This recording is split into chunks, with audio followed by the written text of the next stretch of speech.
Paz e graça, queridos e amados irmãos, Deus abençoe a todos vocês. Hoje nós vamos falar sobre sistema de investigação de sintomas. Sistema de investigação de sintomas. Gostaria de falar aqui uma parábola do bom samaritano. E esse que levantou um certo doutor da lei, tentando e dizendo: Mestre, que farei para herdar a vida eterna? E ele lhe disse: o que está escrito na lei? Como lê? Como você vê? Como você interpreta?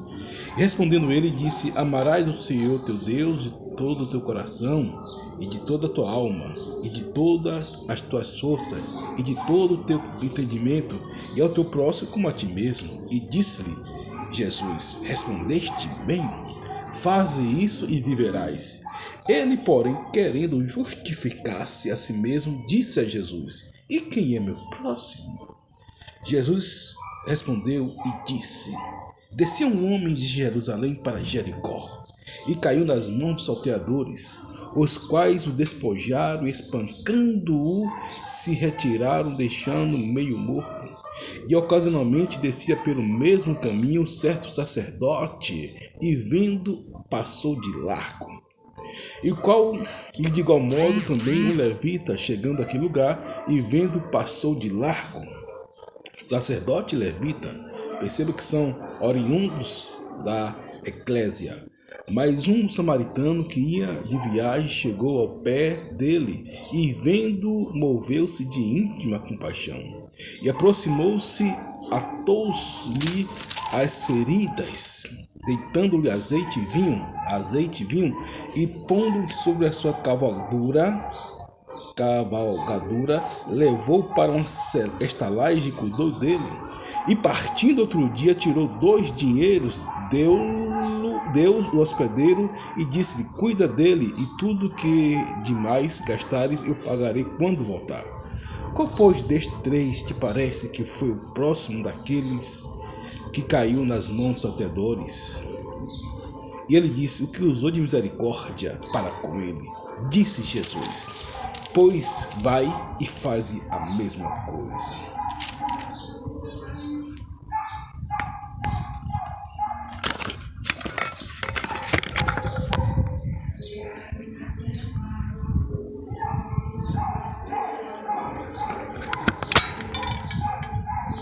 Queridos amados irmãos,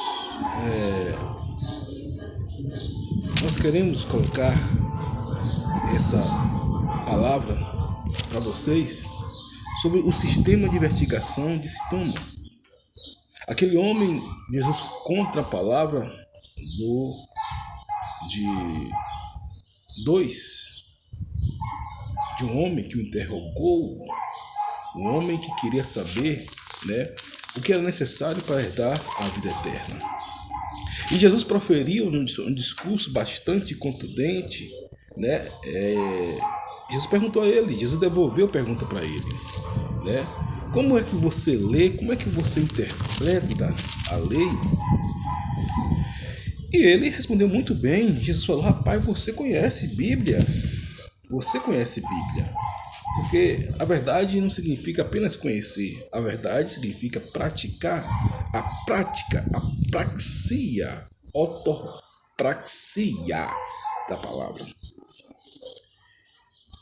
Então, esse doutor da lei, tentando Jesus, ele falou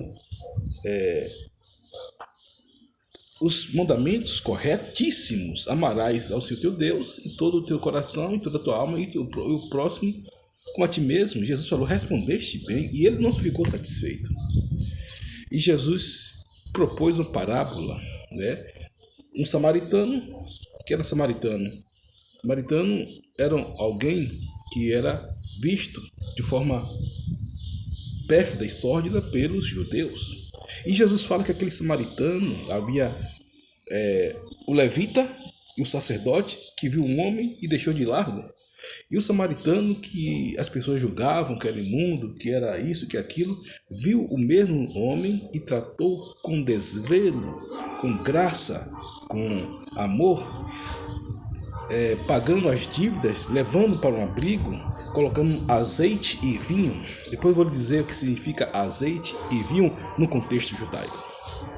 Queridos, óleo e unção, né, azeite e vinho. O que nós podemos viver é o seguinte: muitas das vezes pessoas elas vivem em jaulas, né, para provar aquilo que ela é, para provar aquilo que ela faz e o que ela não é. Aquele homem, ele com certeza queria se justificar, né? Ele queria apenas ficar na teoria. A teoria, eu sempre falo que a teoria é muito bom, mas a prática é melhor ainda, né? Se eu tenho uma teoria alinhada à prática, isso que importa no Evangelho. É bom conhecer a Bíblia? Gente, você conhecer a Bíblia é algo maravilhoso.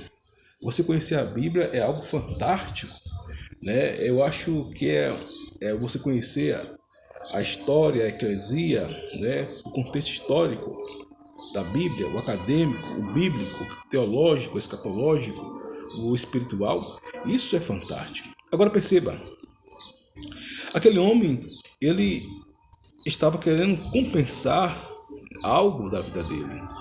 Por quê? Porque ele estava na teoria, mas não estava na prática. Perceba que o evangelho é ortopraxia. E ele fez ali uma fuga, evitando ser confrontado pelo seu pecado. E Jesus pegou ele na emenda, como disse. Jesus falou: olha, havia um homem, né, que alguém bateu, o espancou e deixou meio morto.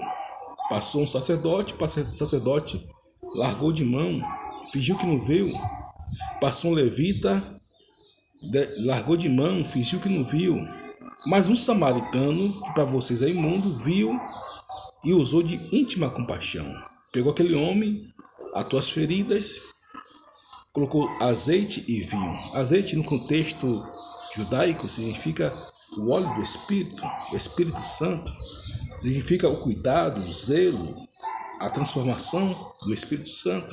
O vinho significa a alegria, cuidar das feridas emocionais, a cura das feridas emocionais, né?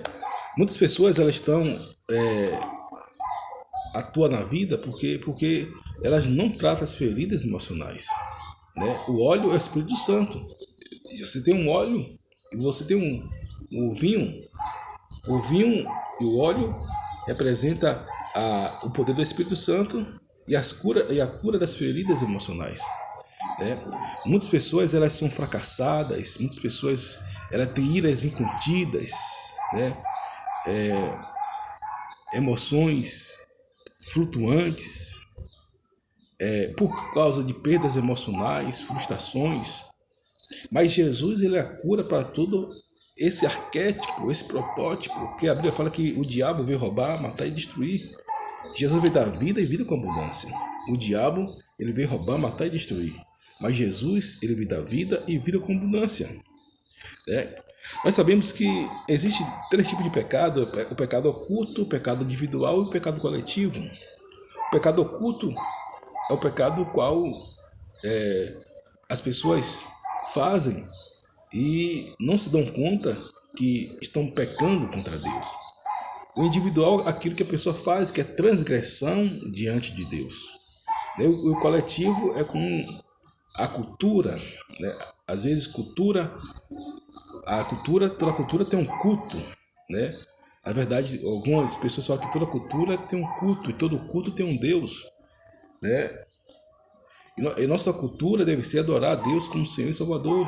A nossa cultura deve ser essa. Eles falam que a verdadeira religião é cuidar dos órfãos e das viúvas, das suas necessidades, né? E amar o próximo. Então, essa prática da religião, né? Mas a adoração vem de Deus. É somente a Deus, né? Então, o pecado é o culto, o pecado individual e o pecado coletivo.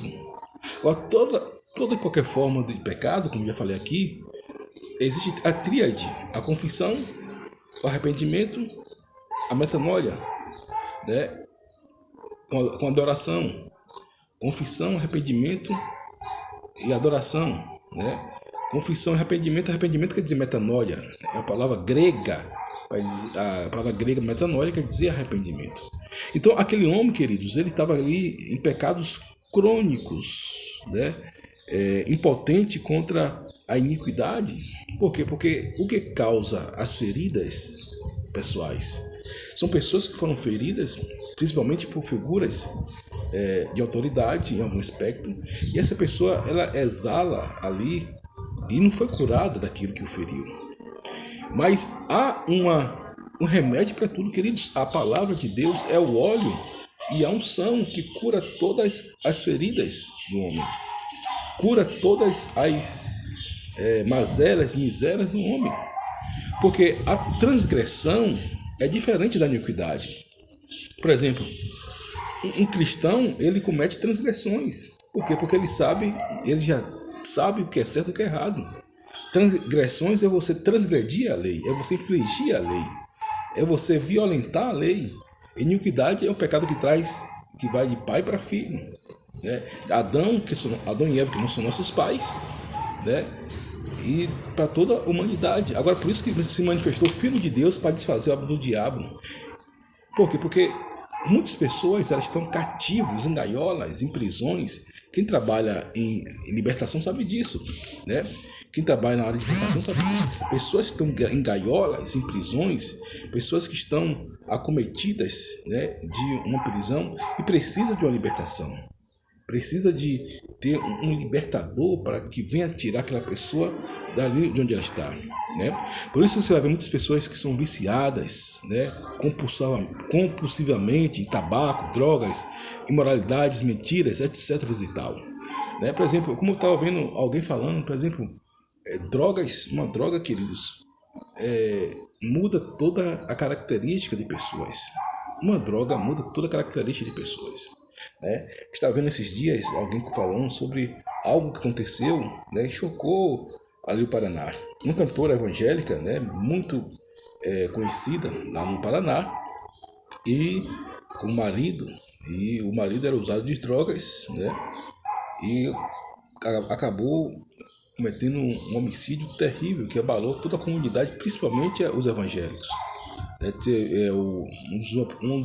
Uma das pessoas que estava apresentando, discutindo essa questão no campo da psicologia, né, e um homem muito preparado teologicamente, ficou com a voz embargada o vídeo todo porque ele não conseguia entender como foi que aquilo aconteceu. Mas por quê? Porque aquele homem foi vítima de um ataque, né, de Satanás contra a vida dele. As drogas matam, as drogas destroem o homem. Por isso a Bíblia fala que o diabo veio roubar, matar e destruir. E Jesus veio dar vida e vida com abundância, né? E as pessoas são dominadas por vícios, né, por algo dessa natureza. Eu me lembro que um rapaz, ele cresceu ali comigo, estudamos ali na escola, conhecido de muito tempo, e aquele rapaz, ele se caminhou para o mundo das drogas. Só que ele caminhou, mas ele teve a metanoia e o arrependimento, mas infelizmente ele foi tarde demais, porque as drogas já tinham corrompido todo o seu sistema imunológico central. Ele faleceu, mas faleceu no Senhor. Graças a Deus que Deus resgatou a vida daquele jovem. Ele encontrou uma mulher de Deus que levou para os caminhos do Senhor, e ali ele conversava comigo e ele falava o quanto Deus foi bom e misericordioso com ele.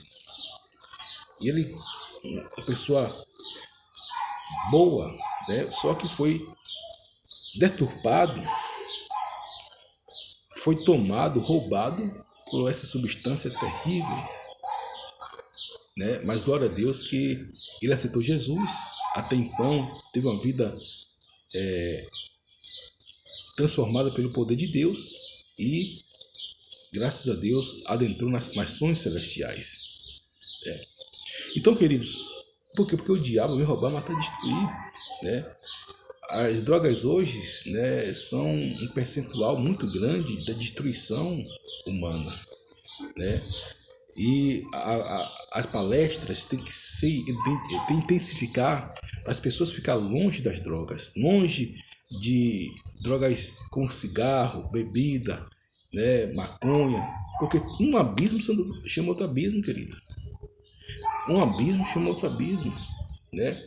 E cada dia você vai vendo que a humanidade está se afastando de Deus. Países como a Alemanha legalizando a eutanásia, o aborto, drogas, né? Países como a Holanda, queridos, por isso que há essa catombe. Depois perguntam por que está acontecendo. Eu estava vendo um rapaz que ele mora na Suíça, ele falando que um dos maiores índices de suicídio do mundo é na Suíça, um país de primeiro mundo. Por quê? Porque as pessoas têm tudo, mas tem um vazio no seu coração que só Deus pode preencher. A Suíça, por incrível que pareça, foi um país protestante, mas eles se afastaram de Deus. Veio a Revolução Francesa, né, com a teoria de Rousseau, que espalhou por toda a Europa, e hoje a Europa é um cemitério de cristãos, ou seja, as pessoas lá são ateias, o islamismo lá está ganhando força total, né? É o islamismo e o ateísmo que estão lá ganhando força total. Uma coisa ou outra ali são as religiões orientais, que estão crescendo muito também. E o cristianismo, infelizmente, né, eles não têm dado ouvido ao cristianismo, né? Haja vista que os cristãos, né, na Suécia, na Suíça, foram antigamente países bastante contundentes, né? Por exemplo, a Convenção Batista Independente, ao qual eu sou oriundo, foram evangelizados pelos suecos. A Assembleia de Deus também, praticamente na mesma linha de tempo, foram fundadas por suecos, né? Para você ver o tamanho da ideia, né? O tamanho da magnitude desses países, né? Mas conhecereis a verdade e a verdade vos libertará. A Bíblia fala de que alguém se torna servo, de que alguém é dominado, o tal torna-se servo, né? Se eu sou dominado pela maconha, eu sou servo da maconha. Se eu sou dominado pela cocaína, eu sou servo da cocaína. Se eu sou dominado pelo pecado, eu sou servo do pecado. Se eu sou dominado pela bebida, eu sou servo da bebida, né? A Bíblia fala que Cristo nos libertou para que pudéssemos viver uma vida livre, né? E liberdade, a liberdade é o centro do cristão. Mas perceba que pessoas são viciadas, né? O número de suicídio, estava vendo alguém falando que o maior número de suicídio na história da humanidade vai ser agora, nesse período de pandemia. Não foi divulgado, porque quando mais divulga, acontece mais hecatombe. Mas, por causa da pandemia, né, não se divulga o número, mas há quem diga que foi o maior número de todos os tempos, né? Então, para isso se manifestou o Filho de Deus, queridos, para desfazer as obras do diabo. Porque o diabo ele veio roubar, matar e destruir, e Jesus veio dar vida e vida com abundância. Jesus ele veio libertar os pecadores, transformar as vidas dos pecadores. Como diz o apóstolo Paulo, do Pai eu sou o principal. Muito bem. Então, algumas coisas, algumas causas. Porque muitas vezes as pessoas combatem sintomas, mas tem que combater as causas, né? Às vezes a causa de uma pessoa que está em um vício, a causa de uma pessoa que está em uma vida lastimável, né? É a herança maldita. É uma herança maldita que a pessoa tem, queridos. Queridos, tem herança maldita sim. E precisa ser quebrado pelo poder do nome de Jesus. Quando um da família se coloca na brecha, aquela herança é quebrada. Quando alguém da família se coloca intermediário, né, intercede pela família toda, aquela herança é quebrada.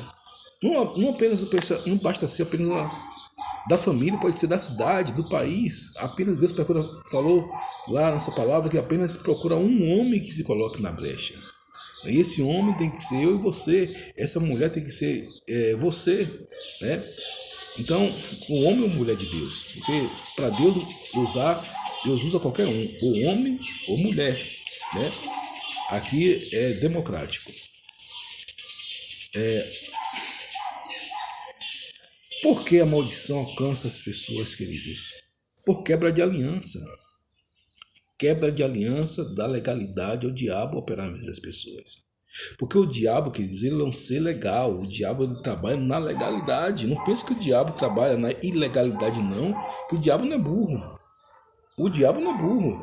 Ele pode ser perverso, mau, ruim como for, mas ele não é burro. O diabo, ele não trabalha na ilegalidade, ele só trabalha na legalidade. Você lembra da passagem de Jó? Né? Viste teu servo Jó? Tal. Né? Então, ele procura o quê? Uma brecha procurando que possa tragar. E quando o indivíduo dá brecha, o diabo vai e entra na vida dessa pessoa e faz um sarceiro, um escarcéu na vida da pessoa. Porque esse é o objetivo do diabo, né? Abater as vidas, levar as vidas para o inferno, né? E quantas pessoas você conhece, que eu conheço, que foi abatida pelas trevas, né? Mas graças a Deus que nos dá vitória pelo poder do nosso Senhor e Salvador Jesus Cristo. Envolvimentos, heresia, ocultismo e esoterismo. Queridos, uma coisa que eu sempre tenho falado aqui nesse canal: cuidado com essa questão de esoterismo, principalmente as adolescentes, né? Principalmente adolescentes. O problema de drogas é para os adolescentes, os meninos, e a questão de esoterismo são as meninas adolescentes. Por quê? Porque tem muitas revistas que elas querem vender e começam com esse negócio de signo, que é totalmente insignificante para alguns, mas ali já começa o diabo colocar suas pontas, as suas garras. Cristão não anda com signo, querido. Não, cristão não anda com signo. Me ajude aí, mas cristão não anda com signo de jeito nenhum. O signo do cristão é o que está aqui, ó. A palavra de Deus. É isso aqui que guia a vida do cristão, né? Qual o horóscopo? Qual o signo? Né? Você, não, querido, isso são formas de o esoterismo, o ocultismo está tomando conta da vida da pessoa. Daqui a pouco a pessoa não quer ir para a igreja mais, daqui a pouco a pessoa está com a filosofia do mundo, e você vai me ver nesse canal sempre falar nisso aí, né? Você vai ver nesse canal sempre falar isso aqui. Por quê? Porque o diabo ele sabe trabalhar. Para os universitários ele vem com ceticismo, né? O camarada, por exemplo, o camarada nasce na igreja, né? Aí o camarada nasce na igreja, vai para a igreja, e não pensa que é só faculdade e universidade não, porque seminário é a mesma coisa. E a pessoa chega na faculdade, seminário, tem aquele professor que é ateu. Rapaz, será que Jesus mesmo andou, né, por cima da água? Será que Moisés abriu o mar vermelho? Isso é conto de carochinha.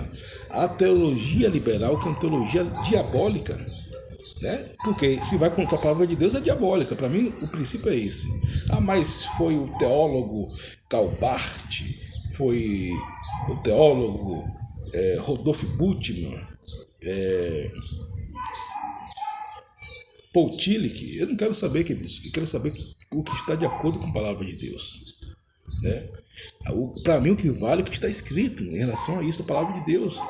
O que para mim, o que prevalece para mim é o que está escrito na palavra, né?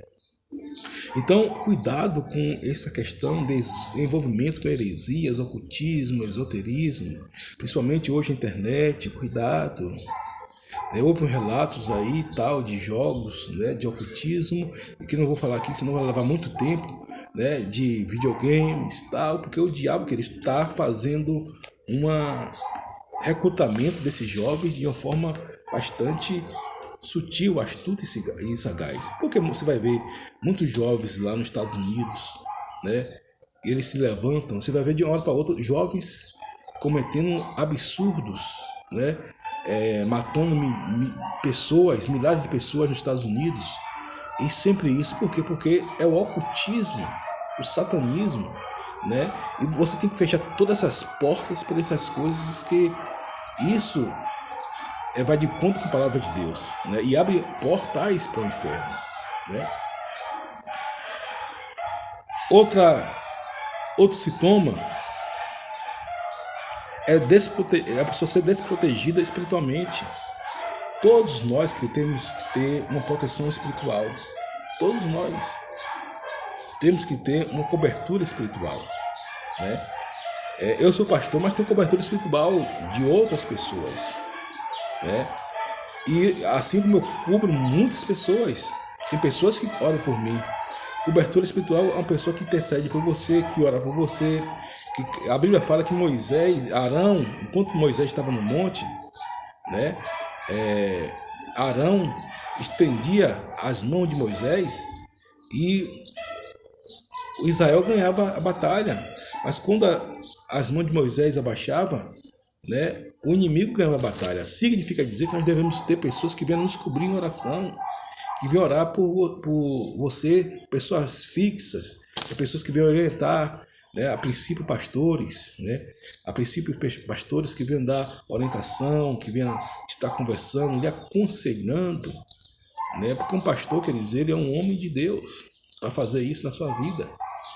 Se não for pastor, um diácono, se for diácono, alguém maduro da igreja, que tenha notável saber bíblico e uma vida ilibada diante dos preceitos do Senhor, né? Qual do sintoma, pastor? Quando não prosperam por causa de pecados ocultos. Eu falei que tem pecados que são ocultos. Cuidado com o pecado oculto, chame o pecado pelo nome, queridos. Dê nome ao pecado, né? Se você está com falta de perdão, dê um nome a esse pecado. Né? Se você está na imoralidade, dê um nome a esse pecado. Se você está no vício das drogas, dê um nome a esse pecado. Se você está no vício da mentira, dê um nome a esse pecado. Se você está no vício da cachaça, dê um nome a esse pecado. Se você está no vício, né, da mentira, dê nome a esse pecado. E você vai confessar, queridos, Deus vai deixar, não existe nada mais poderoso que o nome e o sangue de Jesus. E você vai ser liberto com confissão, porque qual a arma? Qual a maior arma contra o diabo? Eu falei aqui, a confissão é a maior arma contra as forças das trevas, a confissão. Já tem um vídeo aqui, se você pesquisar aqui, você vai ver, é a maior arma do cristão contra as trevas, a confissão. Davi falou, enquanto eu cobri meus pecados, os meus ossos empodrecia, mas quando eu proferi, eu falei, eu verbalizei, né, eu alcancei a graça de Deus. Lacan vai dizer, um filósofo chamado Lacan, que doenças são palavras não ditas. Doenças são palavras não ditas. Mas nunca significa dizer que você vai sair falando para qualquer pessoa, para qualquer um. Não. Você vai falar para Deus, com a pessoa correta. Né? Não significa que você vai sair falando para todo mundo, você vai falar para Deus. Você vai verbalizar para Deus. As pessoas às vezes trocam. Pensam que vai falar, você fala conversando com a pessoa aqui e ali. Não, isso é tolice. Doenças são palavras não ditas, né? Mas ditas a pessoa certa, na hora certa, no momento certo. A Bíblia fala que assim como salva de pratas, assim como maçã de ouros em salva de pratas, é a palavra dita no momento certo para a pessoa certa. Porque não significa apenas você dizer a verdade, mas como, quando, com quem você vai dizer a verdade, né? Então, aqui é uma mensagem poderosa, queridos. Você vai ver que aquele homem estava querendo se esquivar. E eles percebem que ele sabia, ele conhecia de teologia. O cara chegou arrebentando, Jesus falou, pois é. E ele, porém, querendo justificar-se a si mesmo, disse Jesus, e quem é o meu próximo? Né? Porque Jesus falou, respondeste bem, faze isso e viverás. E ele falou, quem é o meu próximo? Aí Jesus, né, deu uma lição de moral nele muito grande. Então, queridos, outra coisa é o seguinte, a blasfêmia. A blasfêmia. O que é blasfêmia? É você falar coisas contra Deus. Porque a blasfêmia, o pecado, a transgressão, né, ela tem duas formas, né? A transgressão, ela acontece que você pode cometer o sacrilégio. E o sacrilégio se divide em duas formas, né? Blasfêmia e profanação. Blasfêmia e profanação. A blasfêmia, queridos, é algo que você profere. É quando alguém fala bobagem, né? Principalmente alguns ateus, né? Ou pessoas mesmo que creem em Deus, mas têm na consciência de afrontar a Deus por espírito maligno. Paga preço, paga preço.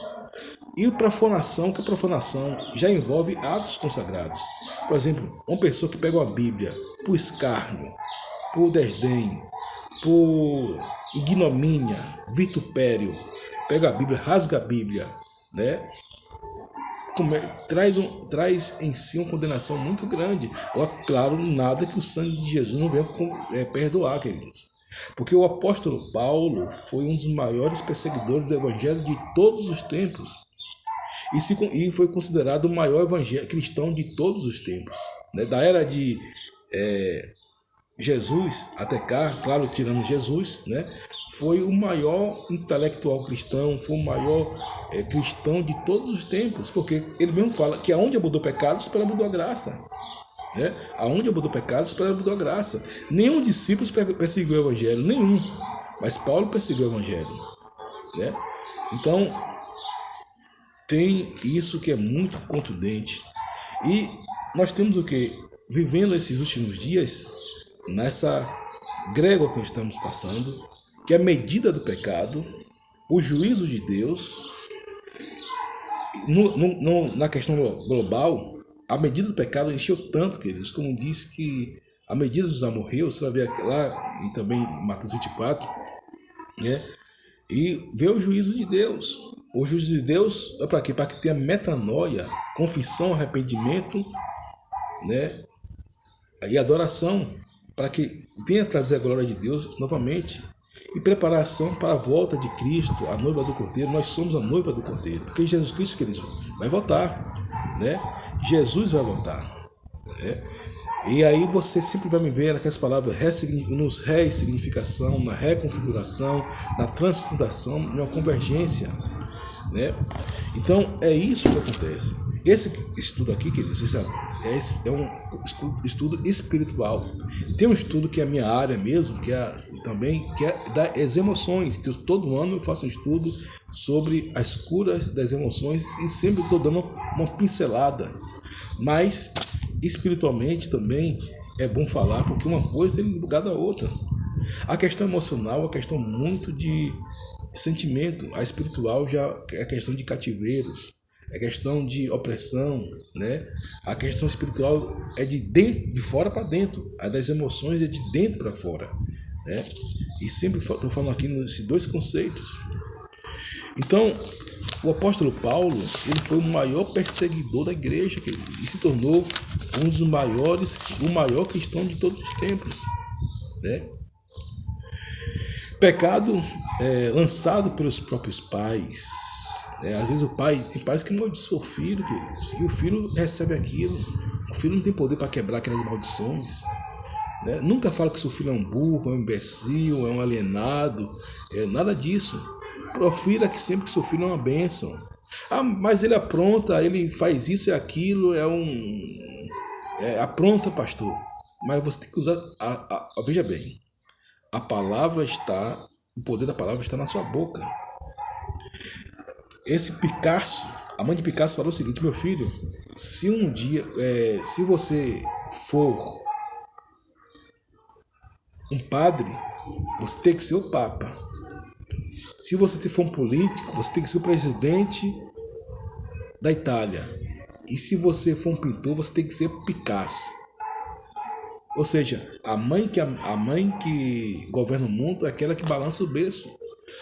Ou seja, você tem que falar palavras positivas para os seus filhos, palavras de autoestima, palavras abençoadoras para os seus filhos, né?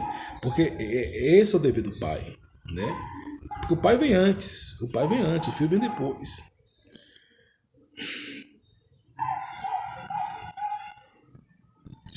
Né? E outro conceito é rituais malignos, queridos. Cuidado com essa questão, cuidado com essas seitas, cuidado com patuais, né? Crendices, né? Daí para maior, né? Alguns lugares que você andou, você anda, cai fora. Já falei aqui qual igreja que você pode ir. Já falei aqui, tem um vídeo aqui que eu falo os dogmas da igreja, o verdadeiro dogma da igreja. Você pode ir para a igreja, por exemplo, a igreja que confessa que Jesus Cristo é o Senhor, a igreja que crê que Jesus vai voltar, a igreja que crê, né, no arrebatamento da igreja, a igreja que crê no sacrifício vicário de Jesus. Então, é uma igreja que você pode ir, né, sem medo, né, observando as devidas restrições, né, é uma igreja que você pode ir sem medo. Agora, cuidado com os lugares que vocês vão, cuidado com alguns lugares que você frequenta que não estão de acordo com a palavra de Deus, né? Seitas de matriz africanas, seitas de matriz orientais, né? Então cuidado, porque isso abre o quê? São rituais malignos. O que é ritual? Ritual é um rito, né? É uma tradição, é uma maneira de fazer algo, né? E cuidado com aquilo que você vê na televisão, com essa questão de yoga, né? Cuidado, né? Com essas frases, com essas coisas que você vê, né? Eu sei que tem muito aqui na Bahia, é um estado de muito sincretismo religioso, né? E é comunismo, mas nós devemos ter cuidado, porque só a palavra de Deus, querido, é suficiente. Só a palavra de Deus é suficiente. Às vezes eu vejo até pessoas, né, falando porque não dá o espaço necessário para os evangélicos se manifestarem também. Porque é dever da sociedade, se fala muito aí em perseguição à religião A, B, ou C, ou D, mas, queridos, há também um preconceito contra os evangélicos. Porque se eu estou num canal de televisão, eu dou espaço para a religião A, eu vou dar espaço para a religião B, C e D. Né? Não quero saber a origem, não quero saber o pastor que vai estar lá na frente, ou o líder que está na frente. Né? Por exemplo, pode botar um pastor na Universal, não tem problema nenhum. Bota um pastor na Mundial, não precisa botar um pastor batista da Assembleia, mas coloque alguém lá. Né? E uma coisa que eu sempre falo, queridos, cuidados com quem você ouve na internet.